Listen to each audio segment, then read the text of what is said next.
आज के case studies के इस लेक्चर में बात करेंगे किस केस में कितना वक्त लग सकता है और किस केस को हमको जल्दी से जल्दी डिसाइड करवाना चाहिए और किस केस में हमें जल्दबाजी बिल्कुल नहीं करना चाहिए। अगर हम इस केस में जल्दबाजी करते हैं तो ये हमारे लिए मुश्किल खड़ी कर सकता है, इसमें बहुत ज्यादा रिस्क है।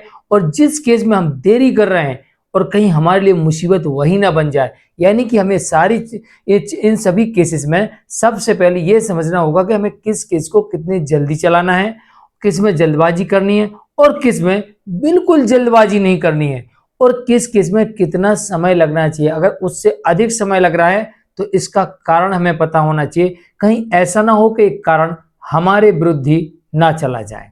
जय जिनेंद्र, हम मुकेश जैन। वीडियो को लाइक और शेयर कर दीजिए और इस तरह जजमेंट्स पाने के लिए दिए गए नंबर पर आप हमें संपर्क कर सकते हैं। चलिए शुरुआत करते हैं। सबसे पहले 498A 85 BNS डॉरी दहेज केस, दहेज उत्पीड़न का केस, इसके बारे में बात कर लेते हैं। इस केस में कभी भी आपको जल्दबाजी फुल ट्रायल में नहीं करना है। इसमें आपको कोशिश करना है कि शुरुआत से ही आपत्तियां लगा के इस केस को डिसमिस करवाने का प्रयास करना है, लेकिन आपको इस केस में जल्दी चलाकर जल्दी डिसाइड करने का प्रयास बिल्कुल भी नहीं करना है। इस केस को स्लोली चलने दीजिए, क्योंकि इसमें एक सेक्शन है 498A IPC का जो कि BNS 85 है। यह सेक्शन ये कहता है मानसिक प्रताड़ना के आधार पर, और इसका कोई पैरामीटर नहीं है, मतलब इसे कोई नाप नहीं सकते कि मानसिक प्रताड़ना कैसे हुई, कितनी हुई, क्या हुई। अगर जज साहब को ऐसा लगा, कोर्ट को ऐसा लगा कि मेंटल क्रूरल्टी हुई है, मानसिक प्रताड़ना हुई, तो आपको इसमें सजा हो जाएगी। इससे अच्छा यह है कि इस केस को स्लोली चलने दो, लेकिन सीधे चलने की बजाय बार बार इस केस को डिसमिस कराने का प्रयास करिए। Number 2, domestic violence. अब ये आमतौर पर मेंटेनेंस के लिए ही आता है, कंपल्सेशन और तमाम प्रकार के अनुतोष डिमांड किए जाते हैं। दूसरा CRPC 125 या फिर हो सकता है आपका 144 BNSS।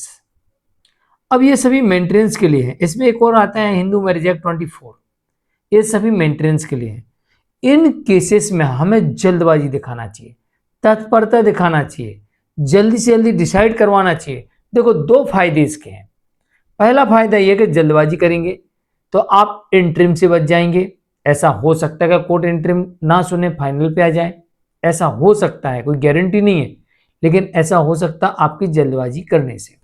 दूसरा बड़ा फायदा इसमें यह होगा कि जब मेंटेनेंस का कोर्ट आदेश करेगी और कोर्ट कहेगी आवेदन दिनांक से देना है, तो आपको बहुत सारा पैसा इकट्ठा देना पड़ेगा। अगर केस लंबा हो गया तो आप जल्दी डिसाइड होगा तो इसमें आपको पैसा थोड़ा सा देना पड़ेगा, 1 साल का, 2 साल का। और मान लो 5 साल चला, कोर्ट ने कह दिया आवेदन दिनांक से दीजिए, लो साहब इंटरिम तो नहीं लगा था, लेकिन अब आवेदन दिनांक से हमको 10,000 रुपये महीने के हिसाब से देना है, 5 साल का 6 लाख रुपया इकट्ठा बन गया, हम मुसीबत में आ जाएंगे।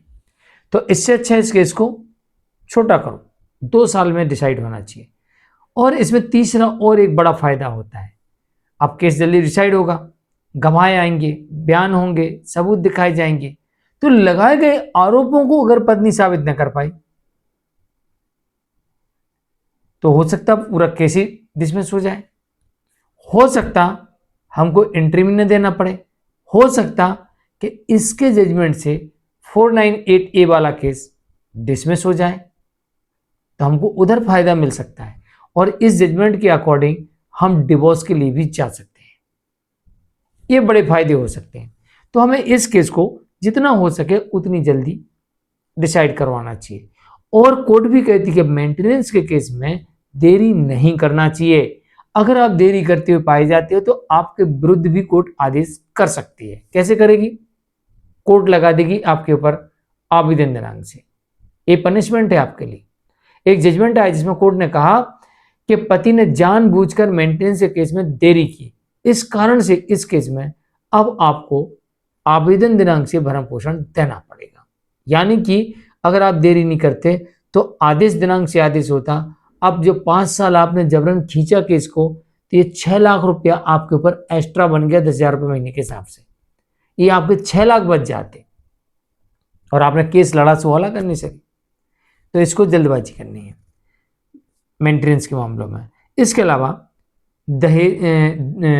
डिवोर्स का, सेपरेशन का, दाम्पत्य पुनर्स्थापन का, शादी शून्य कराने का, यानी कि सेक्शन 9, 10, 11, 12, 13 इनमें जाते हो आप, तो इनमें आमतौर पर जो समय लग जाता है ना, वो 3 साल 4 साल, 2 साल से कम समय तो लगता ही नहीं है। तो 3 साल आप मोटा मोटा मान के चल सकते हैं। इन केसेस में थोड़ा सा समय लगता है। तो चलिए, आप समझ गए होंगे कि कौन से केस को जल्दी करना है, किस केस में क्या करना पड़ेगा, और जल्दी करने से या देरी करने से क्या फायदे क्या नुकसान हो सकते हैं। आज के लिए इतना ही। नमस्कार।